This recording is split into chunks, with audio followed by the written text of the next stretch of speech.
때는 역사적인 배경이 다 있어요. 그 역사적인 배경을 무시하고 성경을 보면 하나님의 의도가 무엇인지를 모르게 됩니다. 그러니까 가끔 성경을 해석하는 것을 보면 얼토당토 않게 성경을 해석하는 것을 봐요. 그래서 제가 저건 정말 저건 아닌데 성경을 왜 저렇게 해석을 하지?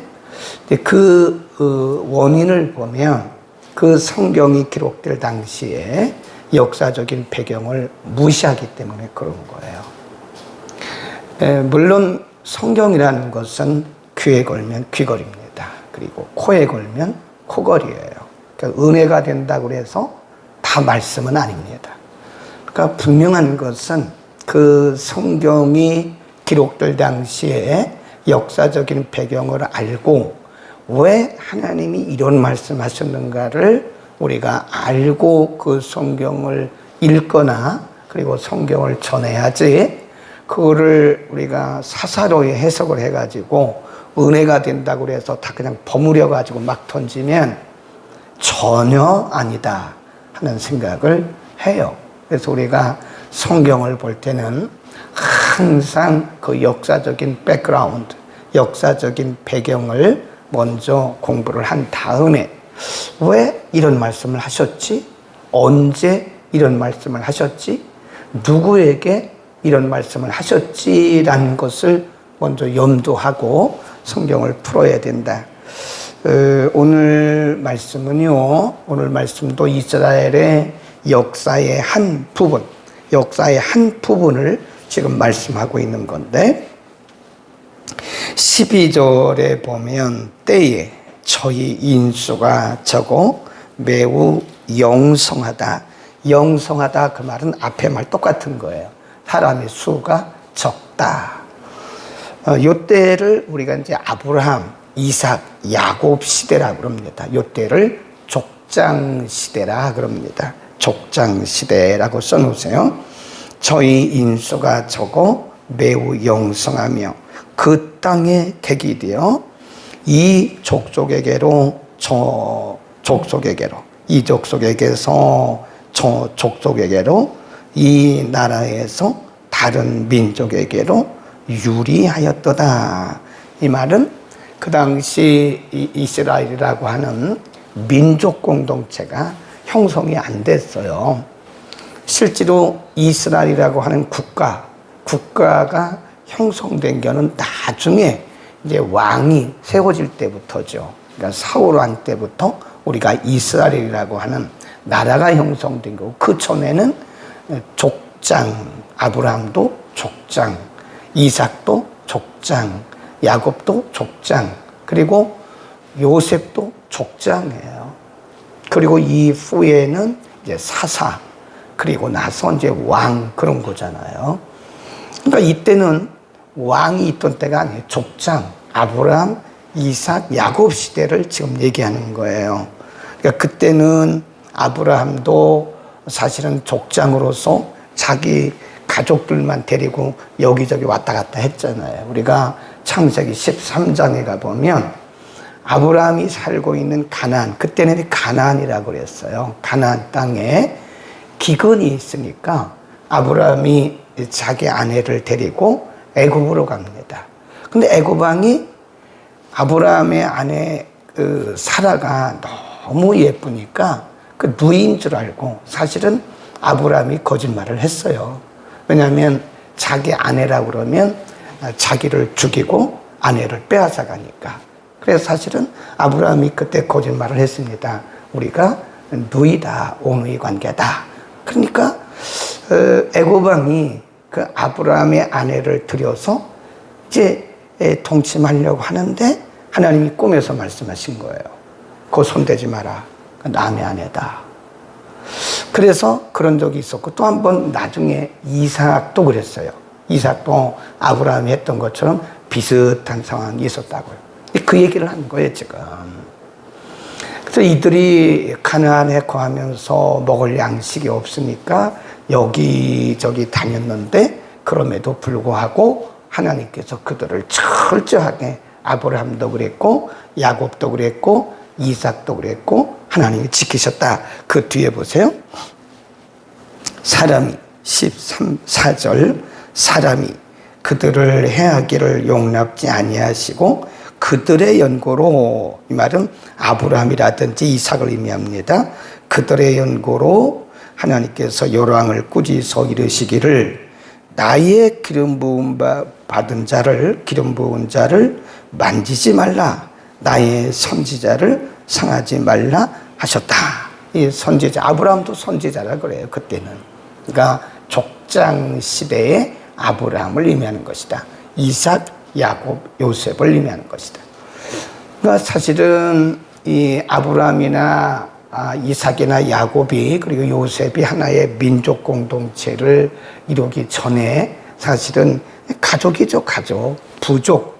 그냥 작은 부족이었는데도 하나님이 그들이 가는 곳마다 다 보호하시고 지켜주시고, 하나님이 12장에서 창세기 12장에서 약속하시기를 너를 치는 자는 내가 치고 너를 축복하는 자는 내가 축복하신다고 하나님 말씀하셨거든요. 그 약속대로 지금 아브라함이 가는 곳마다 하나님이 하셨다라고 하는 것을 하나님의 그 신실하심에 대해서 말씀하고 있는 것이다 하는 거고요. 쭉 내려갑니다.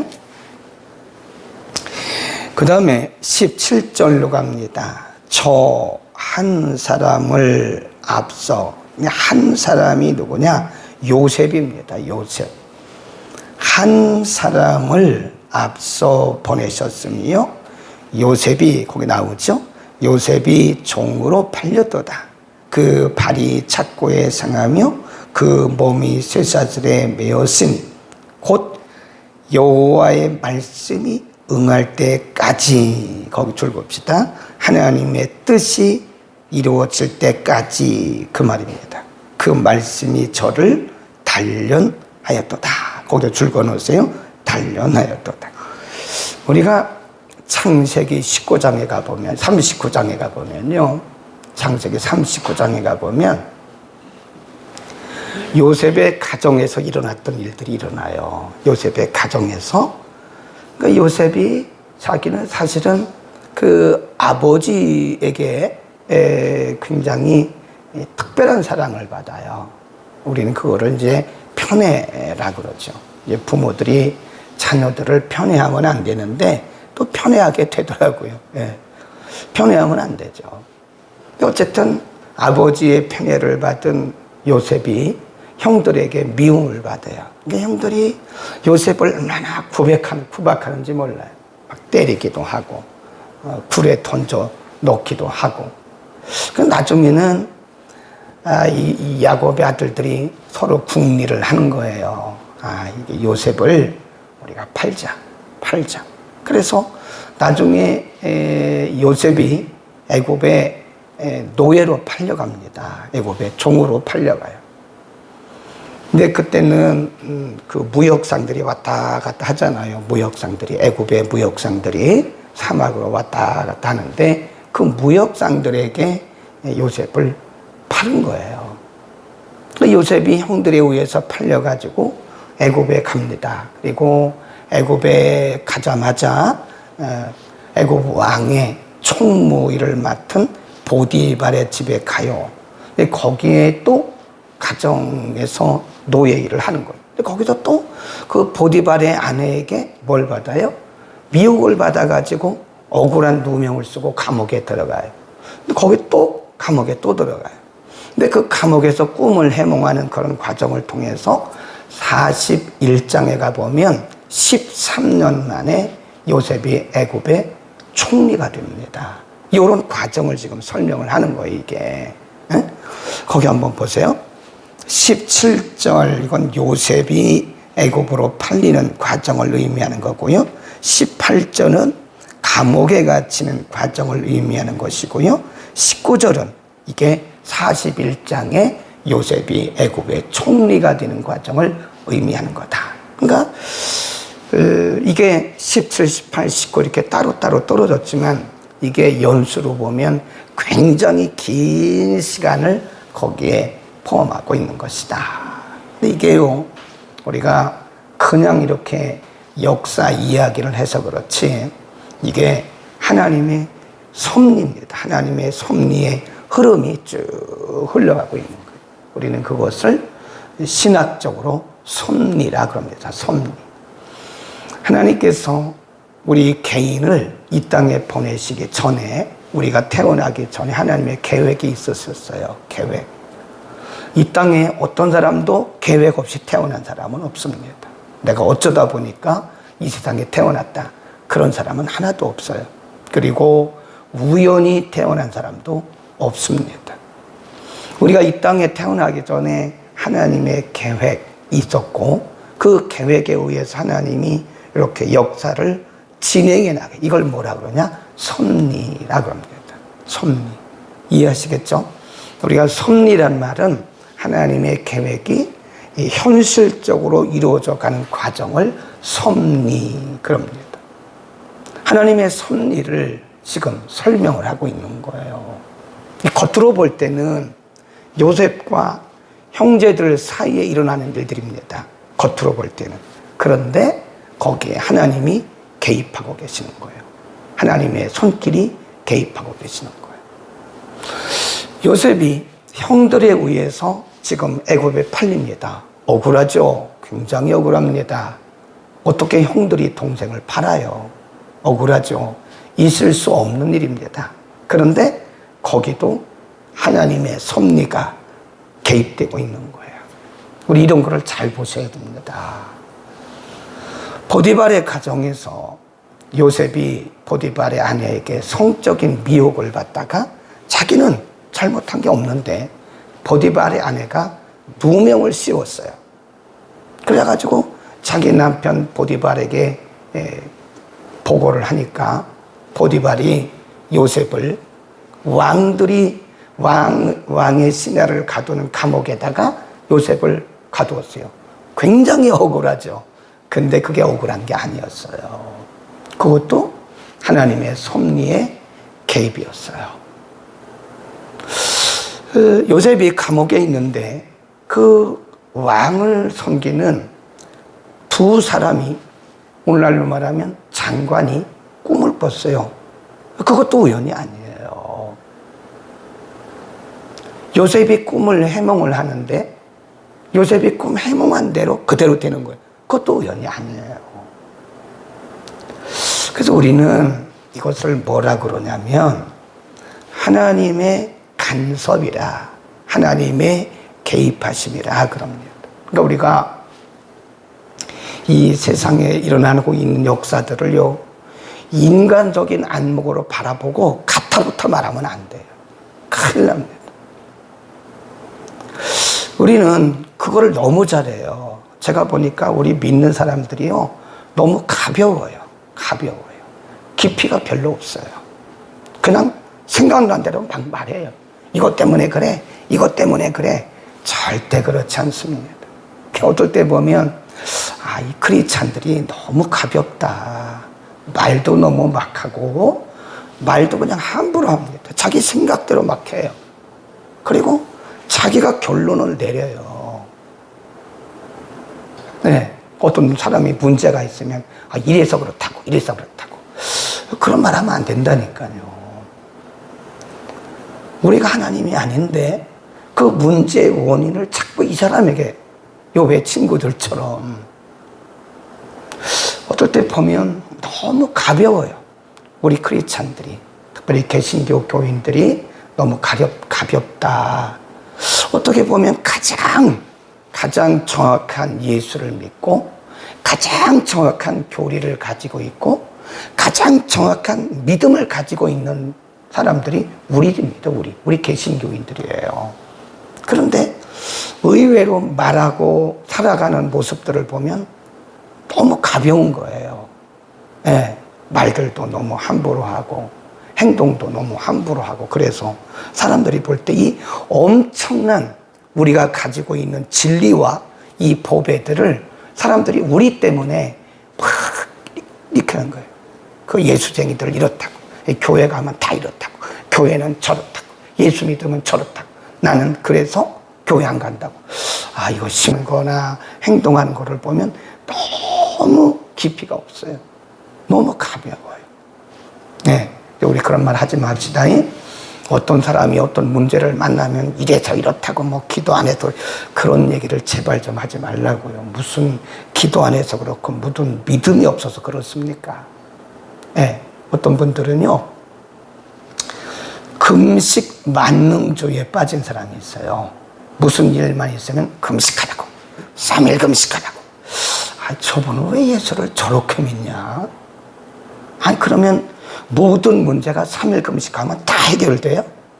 근데 내가, 저분은 극단주의자구나, 극단주의자. 예. 기도해야죠. 그러나 모든 문제를 다 기도하라. 그것도 극단주의자예요. 또, 말씀 봐야지. 말씀이다, 말씀 봐. 그것도 극단주의자예요. 다시 원본으로 돌아가요.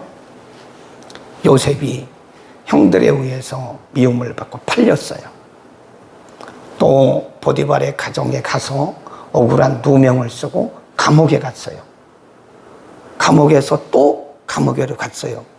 근데 거기서 두 사람을 만났는데 꿈 해몽을 했어요. 그리고 13년 만에 애굽의 총리가 됐어요. 그래서 창세기 45장에 답이 있어요. 한번 가보죠. 창세기 45장에 보면 요셉이 그 답을 얘기를 합니다. 창세기 45장 5절부터 갑니다. 나중에 요셉이 자기 형들을 만났어요. 창세기 45장 5절, 6절, 7절 시작. 당신들이 나를 이곳에 팔았으므로 근심하지 마소서. 하나님이 생명을 구원하시려고 나를 당신들 앞서 보내셨나이다. 이 땅에 동안 흉년이 들었으나 아직은 5년은 못하고 추수도 못할지라 하나님이 큰 구원으로 당신들의 생명을 보존하고 당신들의 후손을 행해 두시려고 나를 당신들 앞서 보내셨나이다. 그런즉 나를 이리로 보낸 자는 당신들이 아니요 하나님이라. 하나님이 나로 바로의 아비를 삼으시며 그 온 집의 주를 삼으시며 그 온 땅의 지도자로 삼으셨나이다. 그러니까 지금 요셉이 벌벌 떨고 있는 형들에게 걱정하지 마세요. 이게 바로 하나님의 섭리를 믿는 사람의 자세입니다. 하나님의 섭리를 믿는 사람은요, 사람 보고 억울해하지 않아요. 사람 앞에 떨지 않아요. 네. 그러니까 너무 우리가 근시안적으로 어떤 한 가지 문제를 가지고 결론 내리지 말라 이거예요. 아멘. 그러니까 우리가 우리 자녀들도 너무 결론 내리지 마세요. 아직 몰라요. 하나님의 일은 끝나야 끝난 거예요. 아직 안 끝났어요. 네, 우리는 남의 자녀들도 자꾸 결론 내리더라고. 쟤는 저래서 그래. 쟤는 저 부모 때문에 저래. 그런 말도 하지 마세요. 얼마나 안다고 남의 자식을 부모 때문에 그렇다고, 엄마 아빠 때문에 그렇다고. 그런 얘기를 왜 하냐고요. 그러니까 우리는 너무 이렇게 보이는 것만을 가지고 결론을 내리네, 결론을. 그러니까 결론 내리네. 교회도 끝난 게 아니에요. 여러분의 가정도 끝난 게 아직 아니에요. 걱정을 하지 마세요. 하나님이 지금 모든 일들 가운데 개입해 가시면서 그분이 계획해 놓으신 일들을 지금 하나씩 하나씩 이뤄가고 계시는 거예요. 우리 인생 여정 가운데 하나도 모든 일들이 그 어떤 것 하나 우연이 없어요. 그러니까 우리가 모든 사람에게 다 잘해야 됩니다. 다 잘해야 돼요. 모든 사람에게. 어떤 사람이 어떻게 연관되어 있는지 몰라요. 그러니까 내 마음에 들면 내가 할렐루야, 집사님 그러고, 내 마음에 안 들면 인사도 안 하고 무슨 막이라고 그러고 그러면 안 돼요. 모든 사람이 하나님의 손 안에서 어떻게 우리를 위해서 쓰임받을는지 모릅니다. 네. 어떻게 하나님이 어떤 사람을 어떻게 쓰시는지 아무도 몰라요. 우리는 하나님의 관점에서 세상을 봐야 됩니다. 그래서 내 마음에 들면 응답이고 내 마음에 안 들면 응답이 아니다. 그런 생각도 버리세요. 지금 우리가 기도하는 응답은, 우리가 지금 기도하는 제목은 언젠가는 응답이 돼요. 근데 지금 응답이 안 됐다고 해서 응답이 아니다. 뭐 기도가 부족했다. 그런 얘기도 절대 하지 마세요. 누구한테 그런 얘기 하면 저 사람 예수 믿는 사람 아니라고 얘기해요. 저 사람 깊이가 없다고 얘기한다고요. 그냥 가만히 계세요. 더 기도합시다. 그렇게 하면 돼요. 그러니까 우리가 하나님의 시간을, 여기 보니까 아까 말씀이 응할 때까지라고 그랬잖아요. 하나님의 때까지 요셉을 가두어 두셨다가 하나님의 때에 하나님이 애굽의 총리로 세우시잖아요. 그러니까 우리가 드리는 기도는요, 언젠가는 반드시 응답이 돼요. 이게 보험 들은 거랑 똑같은 거예요. 그렇죠? 우리가 보험 들어놓으면 언젠가 다 타잖아요. 하고 뭐 믿음이 부족하다, 기도의 시간이 부족하다 그런 얘기 하지 말고 꾸준히 기도하세요. 꾸준히. 그러면 하나님이 언젠가 하나님의 때에 하나님께서 일하십니다. 아멘. 거룩하신 아버지,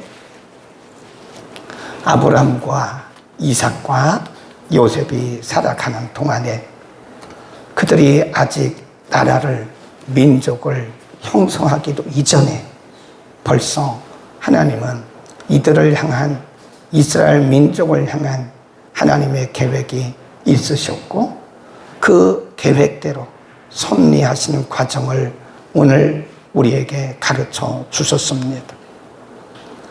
요셉은 창세기 45장과 50장에서 말씀하기를 하나님이 나를 당신들 앞서 보내셨고 이것은 당신들이 나를 판 것이 아니라 하나님이 민족을 구원하시려고 하신 일이라고 말했습니다.